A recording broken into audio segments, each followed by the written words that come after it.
E whiriwhiri ana te kaunihera o Tāmaki Makaurau, mena rā ka whakatū rohe pōti Māori rātau. He ai ki te ture pōti o te motu, me mātua whai whakaaro ngā kaunihera katoa ki te mana ahurei o te Māori.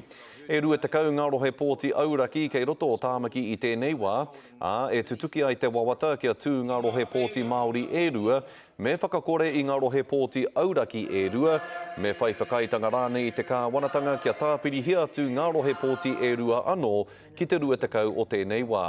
Hioa ia hako pēhea ka tū tonu te uepu tohu Māori o te kaunihera o Tāmaki. Amongst Auckland Council councillors, if we vote for Māori wards, we won't need a board. But that's factually incorrect because they serve two different purposes. In fact, I would argue that if we are lucky enough to get Māori wards and Māori representation, then they would likely need the board to help them and assist them for identifying the key issues that they should be focusing on to make this a better place for Māori. Hei tā te tangata rā, David Taipari, he whai whakaaro ana te kaunihera o Tāmaki ki te whakatū o rōpū, hei rangahau i te whakatūnga mai o etahi rohe pōti Māori, ko te tūmanako kia uru ngā māngai o te uepu tohu Māori ki taua rōpū rā.